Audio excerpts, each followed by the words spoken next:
Hey guys, what's up? Rob J here. I've recently been requested to make a tutorial on the using editor seek and editor frame information as free globals, free sort of fake globals.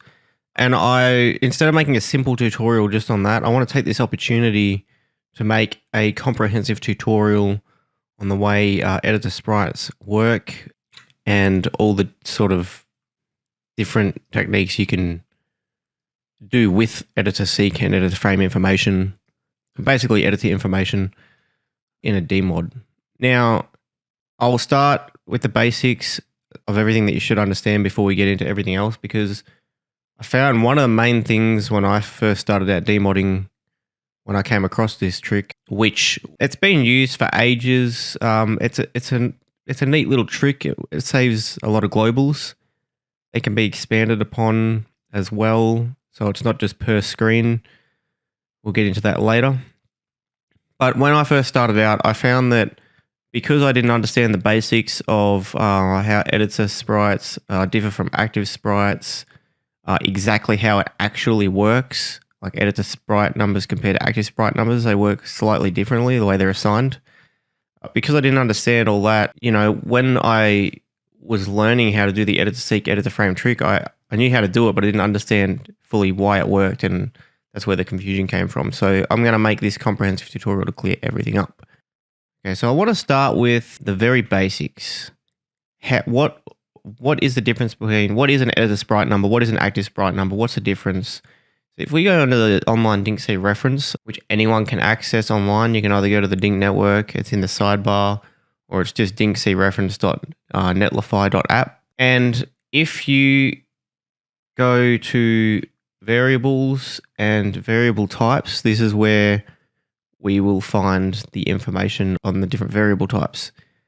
So an editor sprite it's very basic. It's a sprite placed in the map editor. And it says here, useful to save editor seek and editor frame information. Now, editor seek and editor frame, as they obviously point out, they are to do with editor sprites. So editor seek and editor frame can only be set on an editor sprite. So to start off, editor sprites are sprites placed in the map editor. They have sprite numbers of 1 to 99. You can have 99 editor sprites per screen. They each get an editor sprite number when you put them in the editor.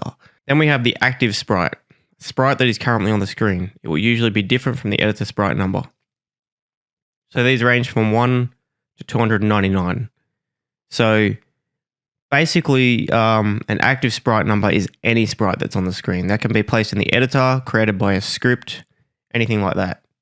Now, the difference here is every sprite on a screen in the game will have an active sprite number, whether they're placed in the editor or created. But only the sprites placed in the editor will be assigned to an editor sprite number. Now, the difference between an editor sprite number, if we go into the editor, I've just created a new dmod here. And if we place a sprite down, I'll just place a duck here. Now, depending on what editor you're using, there should be a way to check the sprite information. And see how it says sprite 1? That's the editor sprite number. So that's editor sprite number 1. Now, the way, if you're using Winding Edit, the way I'm getting this is you go into options, tools options, and show sprite info when mouse hovers sprite. That's how you get that, or hold the I key. Now, if I place another sprite down, doesn't matter what sprite, that's sprite number 2. And these are editor sprite numbers. Now, let's place a third sprite down, sprite number 3. Now, the way this works, if I was, let's just say now remove sprite number 1 from here, these are still 2 and 3 until I pick one of these up and drop it back down. Whichever one I pick up and drop down, it's going to take the place of sprite number 1. So let's say I picked this one up and just place it back down. It gets slotted into editor sprite number 1. Now we have sprite 1 and sprite 3. If I was to pick this one up, it'll get slotted into editor sprite number 2. It will get assigned to that number. Now, if you put a sprite on a screen, it will be assigned to the first editor sprite number counting up from 1 that it can find. So that's why editor sprites sort of change when you're mapping. If you delete certain sprites, place them down, they will change. If I put this one, which is sprite 2 on this screen, it's going to be assigned to sprite number 1. This is editor sprites we're talking about. As I said, active sprite numbers, we won't know that in the editor because they won't get assigned until you're in the game and the player actually loads that screen. And every sprite will also get an active sprite number. It will most likely be different to the editor sprite number, since active sprite number 1 is always Dink, so 1's already taken. The way that editor sprite numbers work, and this is important for understanding some useful tricks later in the tutorial, when you place a sprite down, the number doesn't get created. The editor sprite number doesn't get created and attached to the sprite. Rather, the numbers already exist. You could think of each screen as having 99 slots. And when you drop a sprite down onto that screen, so let's say I take this sprite here, which is sprite 2 on this screen, and drop it down in here, it gets slotted into the first available slot, which is editor sprite number 1. There's 99 sprite numbers per screen, whether or not the sprite exists. The numbers are there, and the information contained in those editor sprite numbers, like editor seek, editor frame, editor type, all the different editor functions, all that information is attached to those numbers, and all of that information exists regardless of whether a sprite exists on that screen. You could have an empty screen and there's still 99 editor sprite numbers on this screen, just no sprites have been assigned to those numbers, and each of them you can store different values, editor sequence, editor frame values in, and you can still retrieve those values because those editor sprite numbers still exist. And that's important to know, that the editor sprite numbers always exist.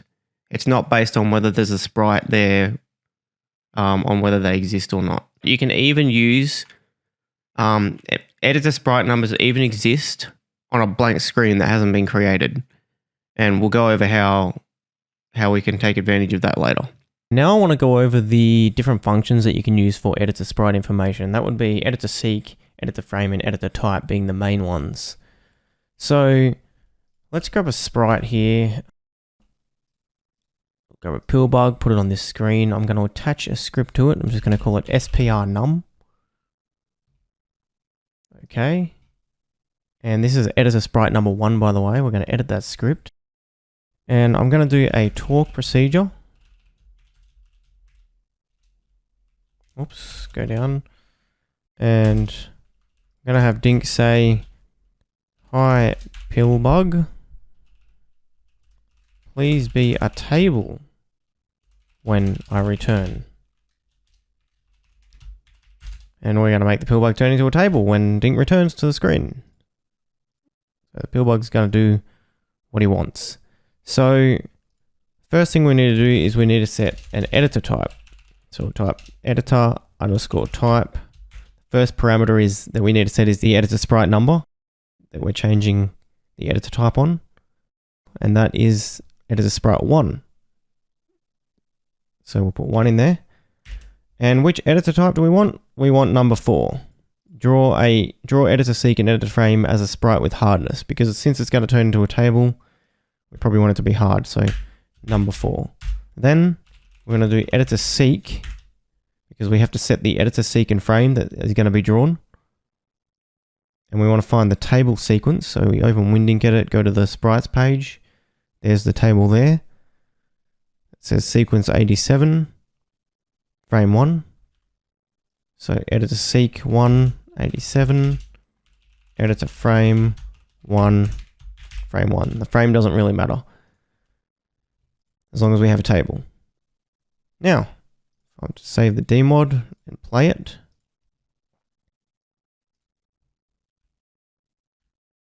When I go in here, it's a pillbug. I'm going to talk to him. It says, "Hi, pillbug. Please be a table when I return." Now you'll notice it doesn't immediately turn into a table because we didn't script it to do that. We've only scripted it so it changes the editor information, the editor type, the editor seek, and the editor frame. And that stuff only takes effect when the screen is first loaded. So if we leave and come back, that editor information all takes effect and it turns into a table with hardness.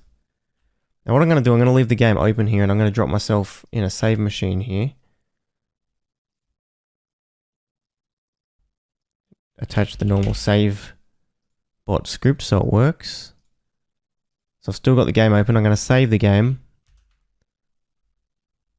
And you'll notice if I load that game, it's still a table with hardness because it remembers it. So that's without any variable, that's just editor information. We've told it to remember to be a table with hardness. Now, what if I was to change this sprite to editor sprite number 2? The way I'm going to do that, I'm going to take it off the screen. I'm going to drop another sprite over here to take this editor sprite number of 1. So then when I put this one back on, it's going to take editor sprite number of 2. And then let's delete this one here. And then as long as we don't touch this one, it's going to stay editor sprite number 2. But now what happens when we play the dmod? Obviously, because we've written the script to only save that editor type, editor seek, and editor frame information into editor sprite 1, it's not going to affect this pill bug anymore because it's editor sprite 2.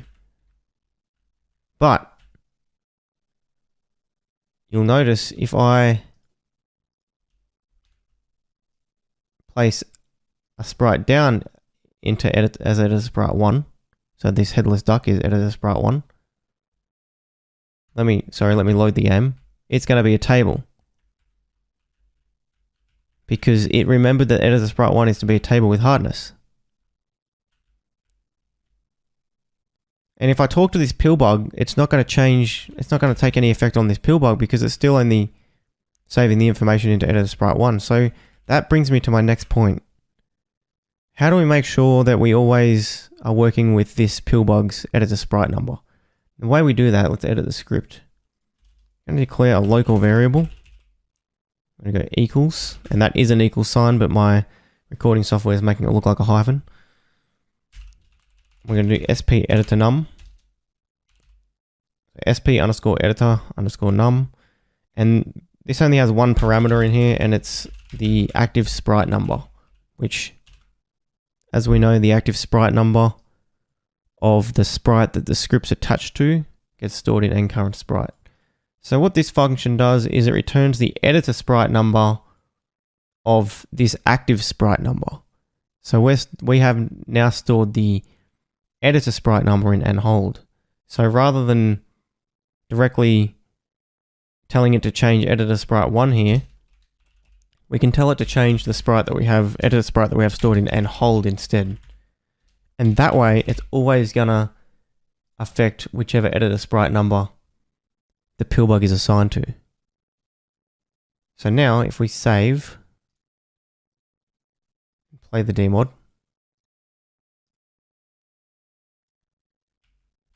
sorry, let's load. I keep hitting start, so it's not loading our save game initially. Obviously, that's still a table because we already changed that information and it's permanent unless we somehow change it back, which we can do that. But now, if I talk to this pill bug and it'll even come back, guess what? It's also going to be a table because now we've changed the editor information for editor sprite 2, which is the one that this sprite's attached to. Save that game. Obviously, it's going to remember that. So you have to be careful when you're working with editor sprite information because if you accidentally alter some editor sprite information, it's going to be permanent. And if you're going to change an editor sprite number directly, which is what we did first, where we wrote 1 into those functions, you've got to be very careful that after you do that, you're not going to be messing around in the editor and accidentally changing sprite numbers because it's probably going to mess up what you want to do. If you're retrieving the editor sprite number with sp editor num, as we just did, then it's probably more reliable and it's going to be fine because you're always going to be working with the editor sprite number that this sprite is assigned to. Now, remember when I said earlier that the editor sprite numbers 1 to 99 exist on a screen regardless of whether there's a sprite assigned to them or not? The sprite information that we set is not only able to be set but able to be retrieved, and I can demonstrate that now because we have a save game where we've permanently altered the editor information of editor sprite 1 and 2. Now I've got no sprites on this screen. I'm going to save it, and what I'm going to do is I'm going to go to the screen properties, and I'm going to attach a script to this screen called just scrnum. So instead of sprnum, it's scrnum for screen num. Edit. I'm going to make a main procedure, and I'm going to declare a local variable,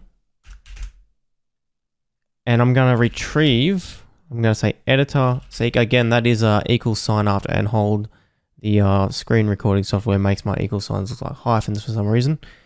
So I'm going to go editor seek, and let's go editor seek 1, -1. So what we're doing is we're retrieving the value of editor sprite number 1. We're retrieving the editor sequence value of that editor sprite number. Now we make a say line, and we'll have Dink say the editor seek of editor sprite number 1 is, and hold. Now we save that script. Make sure we save the dmod so the script is attached to the screen. We play the dmod, and this will further demonstrate that this information exists without sprites. Dink says the editor seek. Wait, oh, sorry, I pressed start. I keep doing that. I've got to actually load our save game where we had the information stored. Now, if I go into the thing, it says the editor seek of editor sprite number 1 is 87. And if we checked the editor sprite number of 2, it would be the same because we altered that as well. And if we checked any other sprite number, so let's do a random one like 50, it should come back with 0 because that's the default value when... Sorry, I keep pressing start. Let me load my game.